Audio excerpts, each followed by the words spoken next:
Ele veio para Belo Horizonte com 18 anos.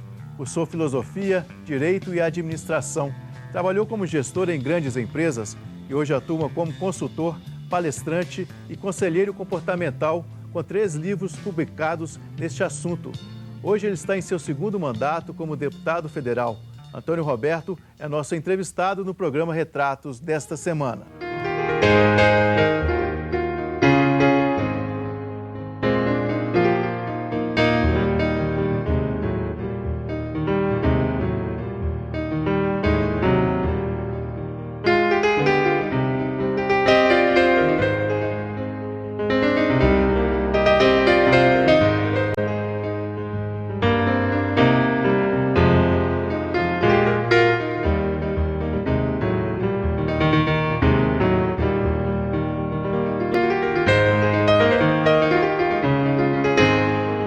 Roberto, seja muito bem-vindo à TV Horizontes, ao programa Retrato. É um prazer tê-lo conosco. O prazer é meu, parabéns pelo programa. E a sensação que eu tenho é de retorno à casa. Quer dizer, é para mim muito grato estar na TV Horizonte, foi onde eu comecei o meu trabalho da TV. Pois é, como é que surgiu esse seu trabalho em televisão e principalmente aqui na nossa casa? A Érica Machado, ela tinha um programa ligado à comunidade aqui, né? E sempre ela trazia pessoas para ser entrevistada. Aí ela pediu que eu viesse me entrevistar, né? Como um cara de comportamento humano, etc. A repercussão do programa foi tão grande que na época o diretor pediu que a gente fizesse outra entrevista. Aí teve uma outra entrevista no domingo, né? E também foi um sucesso danado. Aí ele colocou em escuta, quem sabe a gente faz um programa? Eu falei, desde que a Érica esteja junto. Sim. Porque ela que estava me entrevistando. Então acabou com esse programa da comunidade e aí eu comecei a fazer o programa na TV Horizonte, que eram 2 horas todo domingo. 2 horas. 2 horas em seguida. Ou seja, o comportamento humano dá pano para manga, né? Pano para manga, né? E era ao vivo, como sempre, né? Meus programas sempre foi ao vivo, a pessoa ligava na hora, liga, perguntando. E aí começou o programa de comportamento. Agora, por que, né, que essa questão do comportamento é tão importante a ponto de gerar um programa que foi sucesso aqui o tempo todo, e depois eu fui para a TV Alterosa e continuo lá. É o seguinte, não existe mecanismo institucional na nossa sociedade para te ensinar a lidar com o medo, com a depressão, com a raiva, com o mau humor. Não existe isso. O único lugar onde se ensina isso é no consultório terapêutico, e é só rico que pode pagar, né? Porque, então, há uma carência, né, na classe mais popular, é uma carência muito grande de entender melhor essa questão emocional. Então pode-se dizer que você traz a terapia para a televisão. Foi uma forma de fazer isso, né? Quer dizer, ensinar para as pessoas como lidar com o seu mundo emocional. E que, na verdade, né, é Lúcio Flávio. Isso. Lúcio Flávio, na verdade é o que conta na nossa vida. Se você for analisar bem, é a parte emocional que pega na relação com a sua mulher, com os filhos, na relação que pega no ambiente de trabalho. As empresas, elas não têm problema outros, senão a questão das relações. Antônio, voltando um pouquinho, né? Como é que você começou a lidar com essa temática, com esse assunto? Você é administrador de empresas, como é que você migrou aí para essa área de dar essa orientação para as pessoas e principalmente aí nesse âmbito mais massificando um pouco isso, né? Eu fui do Instituto de Administração Pública, que era um instituto ligado à Secretaria de Administração do Governo. E lá eu cuidava da parte de cursos para gerentes, né? E aí começou a me chamar a atenção que aí a gente mandava os gerentes fazer um curso, ou a gente promovia um seminário, um curso sobre tomada de decisões. Eles iam, aprendiam tudo, como é que toma decisão, como que não toma, o que que faz, e depois continuava não tomando as decisões. Vamos fazer um curso sobre delegação de competência, né? E eu fazia o curso, ficava e continuava não delegando. O nome é bonito, né? Mas na prática... Mas não dá. Então eu comecei a descobrir que o problema não era intelectual. Nosso problema não é intelectual, não é de inteligência. É comportamental, quer dizer, é emocional. Aí eu comecei a pesquisar essa área e, ao mesmo tempo que a pessoa ia fazer um curso de tomada de decisões intelectual, eu começava a trabalhar com ele o medo de errar. Se você não resolve seu medo de errar, você não toma decisão nenhuma na vida. Se você não confia nas pessoas, você não vai delegar. Sim. E aí, por diante, eu vi que o problema é comportamental e eu comecei, então, a pesquisar isso. No curso de administração que eu fiz, tem uma área chamada área humana, recursos humanos. Sim. E dentro do recursos humanos tem o treinamento, tem seleção, tem treinamento. E dentro do treinamento tem a área de dinâmica de grupo, de mudança Sim. de comportamento. Então, na verdade, eu não migrei, eu apenas expandi um papel que é do administrador na área humana, né? Expandiu e aperfeiçoa. Aí eu comecei a descobrir mil técnicas, fazer todos os cursos que houve no Brasil, né, da área comportamental eu fiz, com autores americanos, pessoas Sim. que viram.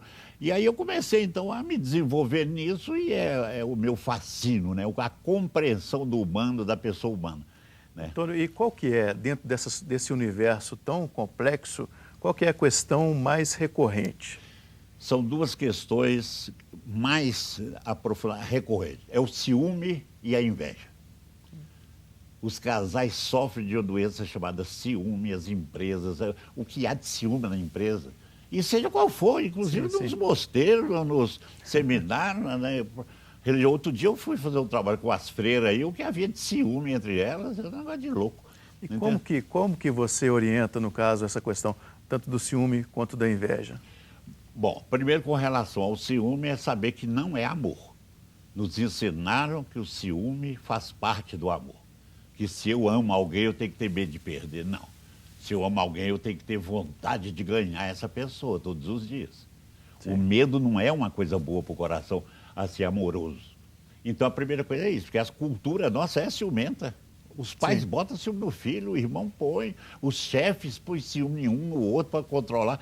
Quer dizer, então, na verdade, você descobrir e depois começar a transformar esse medo de perder aquilo que você já tem numa vontade de viver isso que você já tem. Esse que é o caminho terapêutico para resolver o ciúme. Né? Quer dizer, a vida não é para ser conservada, é para ser vivida. O seu trabalho não é para você conservar, é para viver. O seu casamento não é para ser conservado, é para ser vivido. As pessoas deixam para depois. O negócio é guardar, possuir, resguardar, porque um dia eu vou aproveitar. Adivinha se esse dia chega, né? E no caso da inveja, que muita gente acha que não tem, a maioria acha que não tem, né? Mas a inveja é quando eu me comparo com as pessoas, né? E me sinto ruim vendo o outro melhor do que eu em alguma coisa. Então o caminho é parar de comparar com o outro. Entendeu? Tanto o ciúme quanto a inveja, eles fazem parte da natureza do ser humano? Não, Não? é aprendido. Foi aprendido, mas é tão aprendido que parece que faz.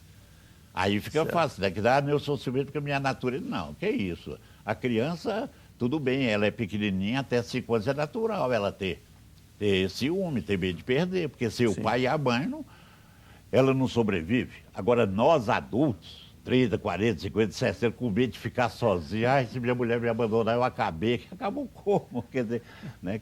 Então, na verdade. Agora, a inveja é essa competição crônica da sociedade capitalista, o tempo todo. Sim. A única saída é eu passar a me comparar eu comigo mesmo. Hoje a minha entrevista está pior ou melhor do que a última que eu fiz. É o parâmetro que tem que ter. E não ser melhor ou pior do que o Padre Cândido ou outro aí que Perfeito. faz entrevista. E qual outra ligação que você tem nesse ambiente aí do comportamento que você acha que as pessoas, além das mais recorrentes, aquelas que lhe dá assim, um prazer, uma satisfação maior de lidar com ela para que você possa trazer soluções para as pessoas? Olha, a solução fundamental da nossa vida, em todas as áreas, é o amor. Pena que nos ensinaram muita coisa errada a respeito do amor. Você acha que amar alguém é ser dono dela? Você acha que amar... Tem gente até que mata por amor. Amor acha que amar é controlar o filho. Você não pode, não faz.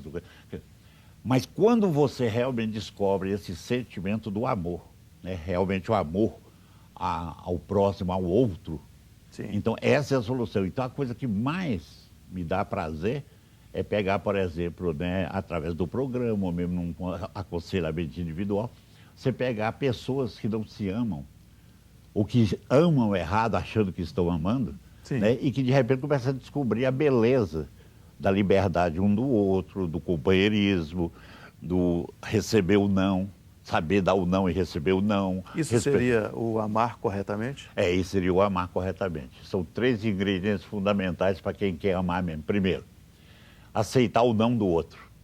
Se eu amo minha mulher, eu aceito que ela é individual, que ela é livre, que ela pode eventualmente fazer o que eu quero, na hora que eu quero, do jeito que eu quero. Sim. Segundo, ficar alegre com a alegria do outro. Eu tenho que querer o bem do outro. Então eu ficar alegre com a alegria do outro. Tem casais ou pessoas, parece, que não suportam a alegria do outro. Quando começa a ficar alegre, vai me trair, já está com não sei o quê. E o terceiro, respeitar os pontos fracos, né? Nós somos imperfeitos e seremos a vida inteira. Então, se eu me relaciono com você e não respeito os seus defeitos, você não respeita os meus, a relação vai ser de crítica o tempo todo, de um querendo mudar o outro. Certo. Qual que é o problema de eu querer mudar alguém? Nenhum, só que eu não vou conseguir, né? Com certeza. Antônio, e toda essa sua história, né, aí de televisão, dos conselhos também geraram livros, né? Você tem livros publicados que tratam dessa temática? O tempo todo. Todos os 3 livros meus, né? Tanto tem um chamado É Possível Ser Feliz, o outro chama-se Relacionamentos e o outro Eu Te Compreendo. Todos eles ensinando as pessoas a lidar com esses sentimentos, a culpa, com o perdão, com alegria, relacionamento, casal, traição, morte, medos. Essas coisas que normalmente sempre foi tabu. Ninguém gosta de falar sobre essas coisas. São questões humanas, né? Humanas, profundamente humanas. Em todas as sociedades, inclusive. Em todas as sociedades. Varia um pouco, né? Uma antropóloga americana chamada Margaret Mead, ela encontrou uma tribo que não tinha ciúme. Uma tribo, né, numa cultura que não tinha. Em alguns países é menos, em outros é mais. Quanto mais inferior as pessoas se sentem, mais ciúme elas têm, mais medo de perder e mais competição, né? Quer dizer, parece que tudo na vida não é para viver e ser feliz, é para ser melhor do que você, melhor do que o outro. Com certeza, Antônio. Nós vamos para nosso primeiro intervalo e você pode nos ajudar a melhorar cada vez mais nossa programação, tornando-se um colaborador da campanha Faço Parte. Além de ajudar a manter os veículos de comunicação da Arquidiocese de Belo Horizonte, você estará colaborando para a construção da Catedral Cristo Rei e para as obras de revitalização do Santuário Nossa Senhora da Piedade. Ligue e faça parte deste projeto. Sua adesão é muito importante para nós. Vamos para um rápido intervalo e voltamos em instantes.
Retornando com o segundo bloco do nosso programa Retratos e hoje falando com o deputado federal pelo PV, Antônio Roberto. Antônio Roberto, voltando um pouquinho na sua história, né? Você é natural de qual cidade? Olha, eu nasci em Montes Claros e tem algumas características interessantes na minha história de vida, é que eu vim de uma família extremamente pobre, quase numa favela. Meu pai já tinha morrido, e mamãe, quando melhorou de vida, virou servente de grupo. Quer dizer, aí que ela começou. Então, aí uma dificuldade muito grande, mas mesmo assim, eu fiz o curso primário lá, passando necessidades, às vezes passando fome, tá? E aí, eu encontrei uma saída para eu estudar. Eu fui para o seminário de Diamantina, né, estudando com os lazaristas. E aí sim, eu fiquei no seminário, fiz todo humanidades, o clássico, etc. Quer dizer, então, foi a única possibilidade de eu estudar. E daí eu vim para Belo Horizonte, com 18 anos, e de cara eu fiz o vestibular e passei, porque o estudo do seminário era um estudo... Te deu todo pelo menos naquela época, base, era muito intenso. Mas você foi para Diamantina com quantos anos? 11 anos de idade. 11 anos. Minha mãe quase enlouqueceu, né? E você tinha mais irmãos? Tinha duas irmãs mais velhas do que eu, né? Mas aí eu fui para lá, para o seminário, e o estudo é muito grande. Eu me lembro, eu com 14 anos, para você ter uma ideia, eu estudei grego, aprendendo grego, numa gramática francesa. Quer dizer, eu já tinha que saber falar francês com 14 anos para poder entender o grego. O grego, né? E os padres, então era latim, português, grego, filosofia. Nós fazíamos provas escritas e orais sobre filosofia toda em latim. Em latim. Né? Era oral e escrita. Sim. Então eu escrevia assim, páginas e páginas em latim sobre Descartes, sobre Platão, Aristóteles. Você já chegou em Belo Horizonte totalmente preparado, então? Para a época, naquela época, né, a faculdade de Direito. Né? Sim. Né? E você já veio já com o pensamento de vir para Belo Horizonte para estudar Direito? Já tinha essa definição da sua vida? Tinha, porque, na verdade, eu pensei assim, qual o curso que está mais próximo com o curso que eu fiz no seminário, que era o antigo clássico de Humanidades, né? Depois acabou com o clássico, hoje só tem científico, né? Mais ligado à matemática, física, química.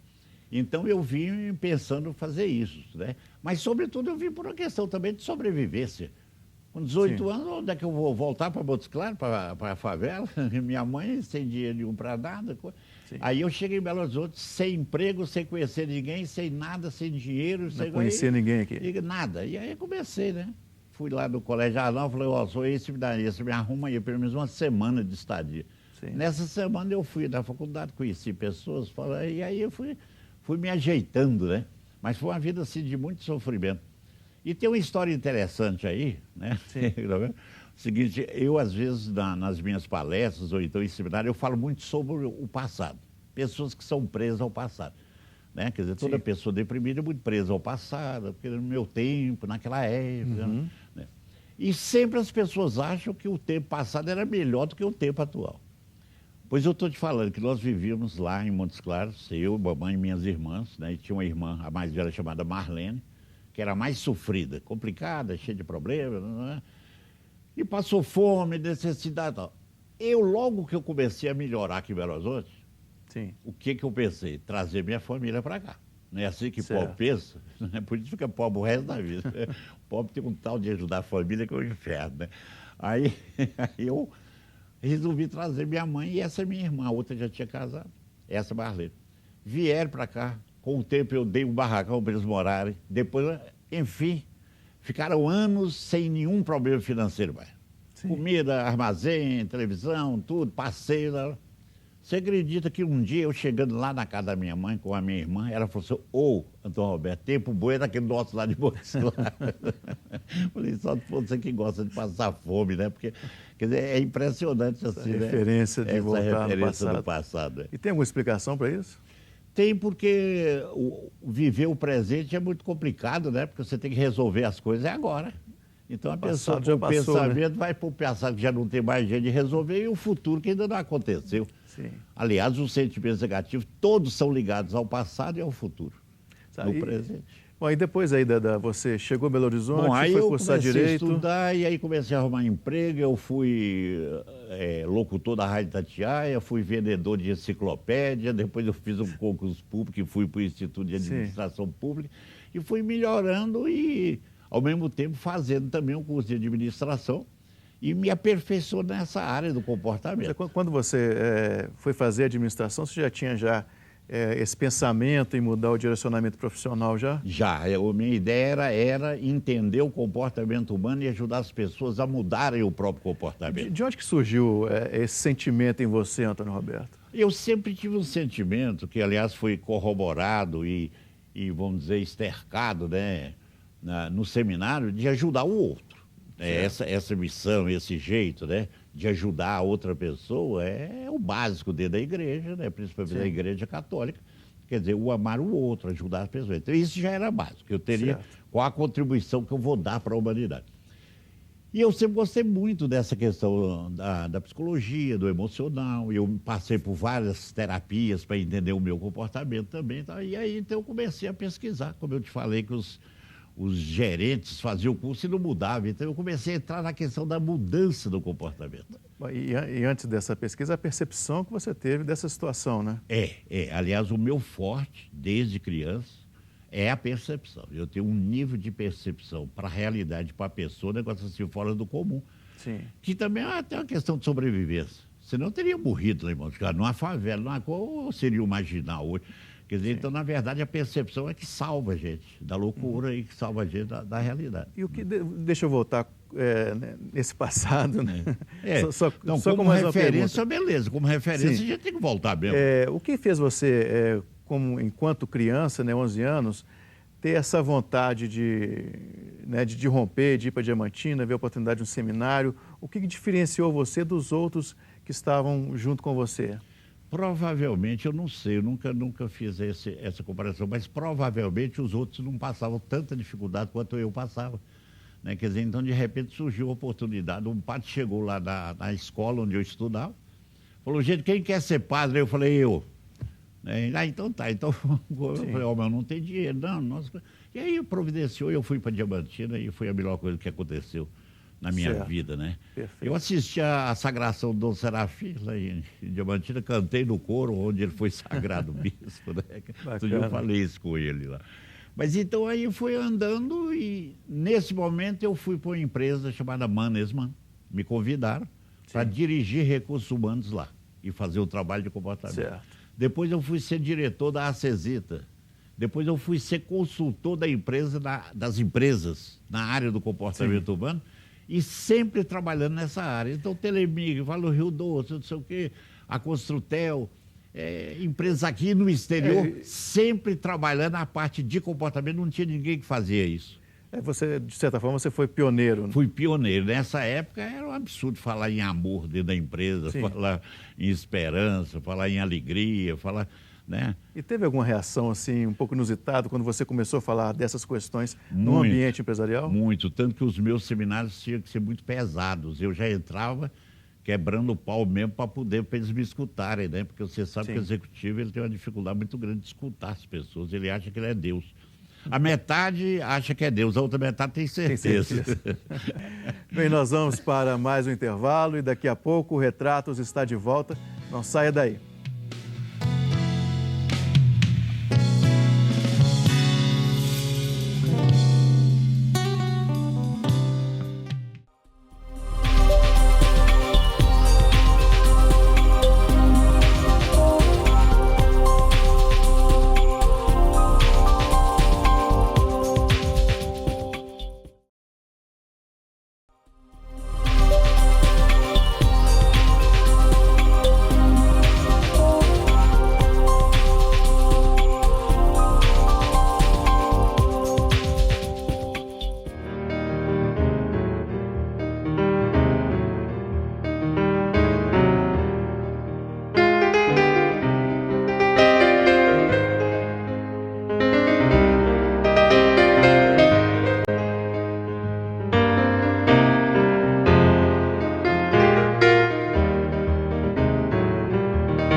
Voltamos com o último bloco do programa Retratos, hoje conversando com o deputado federal pelo PV, Antônio Roberto.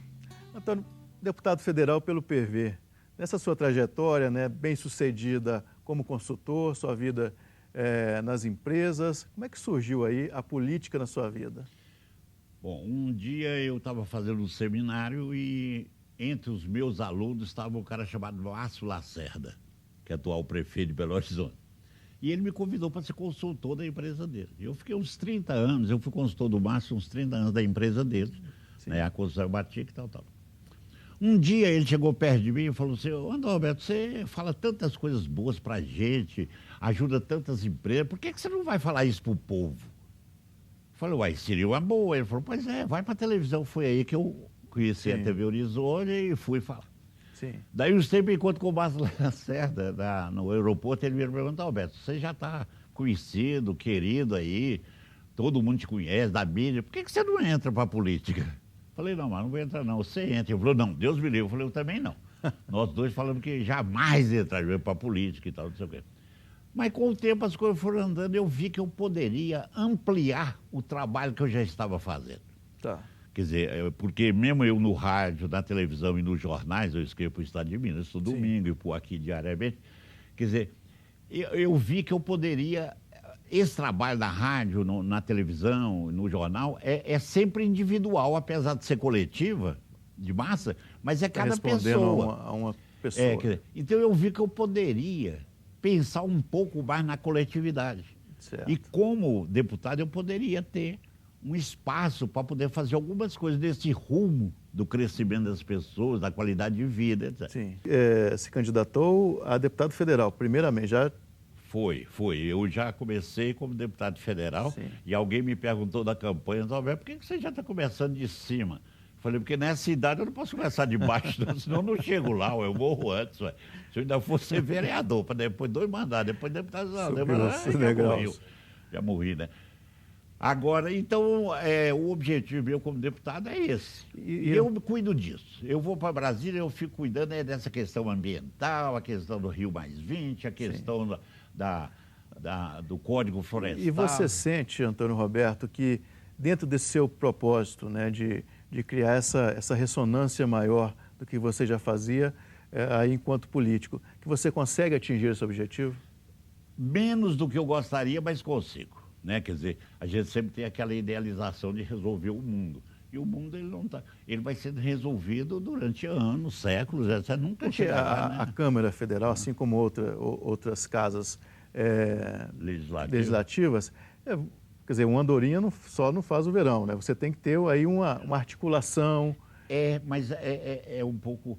A pessoa tem uma visão um pouco distorcida. Eles acham que a Câmara Federal é um conjunto de pessoas que estão ali junto, fazendo as coisas. Sim. Na verdade, eu vou para Brasília, eu cuido da questão de direitos humanos, meio ambiente, e deixo o tititi as coisas para eles. Certo. Entendeu? Quer dizer, eu não preciso.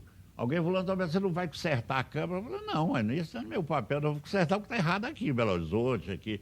O outro passando fome, o outro com dificuldade. Então, possível... Mulher grávida que não é atendida psicologicamente. Sim. Então, fiz um projeto.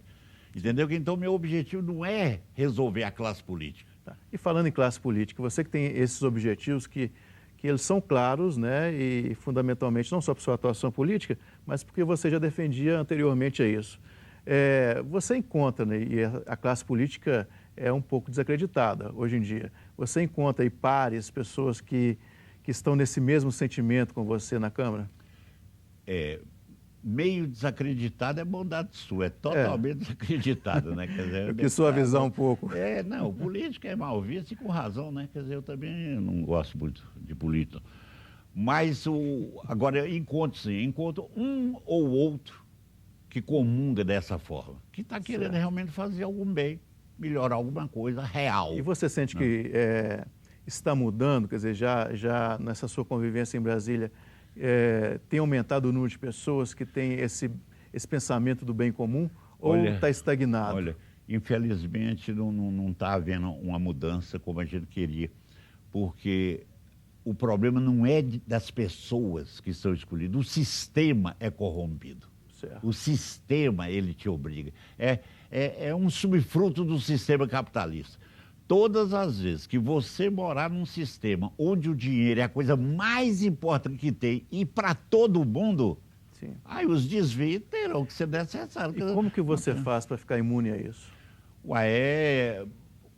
Basicamente ficar fiel aos meus princípios. Né? Quer dizer, eu não tenho que dar satisfação a ninguém. Meu tipo de voto não depende de ninguém. É direto com o povo. Então, quer dizer, isso me permite, né, estar um pouco mais independente e fazer minhas coisas do meu jeito, né? Porque, aliás, é a coisa que eu mais prezo é a liberdade.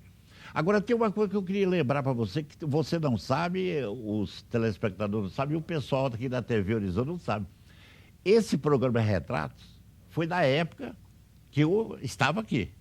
E várias vezes eu fiz o seu papel entrevistando alguém nesse retrato. Se pegar aí o arquivo, você vai encontrar algumas... Passa-se a partir desse momento, isso é uma honra para mim, tá? Para mim, né, eu fiquei alegre quando vou retratos. Eu me lembro, eu entrevistando, eles falaram, Roberto, você além da palavra, quem sabe você entrevista mesmo? Eu falei, vamos tentar, vamos fazer. E aí fiz pelo menos uns 5 programas de retratos eu fiz. Que ótimo. Foi legal. Antônio, bom, dentro da sua linha de trabalho, né, da terapia, você atende também em consultório ou somente na mídia que você dá suas orientações? Hoje não dá tempo de atender e mesmo dando tempo, eu não iria falar com você que eu atendo não, porque tem aí uma guerra dos psicólogos, eles tentam... Pô, mas ele não é psicólogo, como é que ele é? Então eu não atendo, é consultoria, chamo consultor. Certo. Mas hoje não dá tempo. Certo. Né? Não tem como dar tempo. Agora, uma coisa tem que me ser creditado com esse trabalho meu na televisão. Eu desmistifiquei a terapia, diminuiu demais o preconceito com relação à doença mental e à doença psicológica. Sim. Alarguei muito os consultórios dos psicólogos, dos psiquiatras, que, aliás, eu vivo recomendando, procura um psicólogo, procura um psiquiatra. Né? Então, ao invés de competir, tinham que me agradecer. Outro dia, uma pessoa ligou para mim no programa e falou, Roberto, os psicanalistas gostam de você. Eu falei, eles eu não sei, mas a mãe deles me adoram. E você, Antônio Roberto, já fez alguma análise? A vida inteira eu fiz várias terapias. Certo. Várias terapias. Não só análise, como síntese também, né? Mas fiz várias terapias para entender meu comportamento. Quando eu falo do seu ciúme, é porque eu já atravessei e conheço o meu. Quando eu falo do seu medo, eu conheço o meu. Quando eu falo da sua depressão, eu conheço a minha. Perfeito. Quer dizer, não tem jeito de eu ajudar alguém se eu não tiver atravessado os dias e as noites da alma. Seria a minha pergunta. Essas questões todas que você debate, comenta, né, e ajuda, você passa por elas também? De uma maneira diferente, porque quando eu estou com ciúme, eu sei que eu estou doente, eu tenho que tratar. Não é, a maioria acha que é assim mesmo e quer controlar o outro. Quando eu me vejo deprimida, eu já sei, eu sei o caminho de saída também. Sim. Quer dizer, na verdade, a diferença é porque eu acho isso natural, como uma dor de cabeça, como uma pneumonia, como qualquer outra doença psicológica também. As pessoas têm vergonha. Eles falam que tem... Fala, você está com medo? Ele, não estou com medo, não, eu não tenho. E de onde que vem essa vergonha? Há um preconceito com relação ao emocional, né? Quer dizer, é como se o animal, a parte emocional sua fosse uma parte animal. E nós somos treinados para ser perfeitos, para ser certinhos, para ser muito racionais e tal. E a gente finge que é, porque você sabe que na prática a gente não é aquilo que a gente... Certo. Nós já estamos caminhando para o final do programa. Aí eu vou te fazer uma pergunta... Faça. Vou fazer uma consulta. Ótimo, vai servir para um monte de gente. Pois é. Felicidade plena existe? Se você entender a felicidade não como uma alegria permanente, né? Não é uma alegria permanente, é um sim à vida, existe. Bom, para mim está respondido. Ai, que bom, né? Antônio Roberto, agradeço muito a sua presença aqui no Retratos, pelo trabalho que você faz ajudando as pessoas, tanto no comportamento, quanto também como deputado federal, né? E é bom saber que a gente tem políticos que destoam um pouco aí da que a gente está acostumado. Muito obrigado. Obrigado a você, eu fico muito feliz desse convite. Quero aproveitar e mandar um abraço para o Dom Valbor, a última vez que eu tive com ele, porque nós estávamos votando um acordo do Vaticano com o governo brasileiro e ele precisava de apoio nós demos. Um abraço, né, a toda a diocese, a todo o pessoal, aos padres, né? Eu tenho uma afinidade com a religião católica muito, muito intensa. Então, muito obrigado também a você, né, por me entrevistar, obrigado por ser convidado e estou às ordens. Sempre gostaria de vir de vez em quando aqui a essa casa. Perfeito. A próxima entrevista já tem um convite pronto, obrigado. E o Retratos de hoje fica por aqui, mas você pode nos ajudar a fazer este programa enviando sugestões de entrevistados, críticas e comentários para o e-mail retratos@tvhorizonte.com.br. Também fique sabendo das novidades nos seguindo através do nosso Twitter e também pelo Facebook. Na próxima semana, nós temos um encontro marcado aqui pela TV Horizonte, uma emissora da Catedral, Rede de Comunicação Católica. Até a próxima.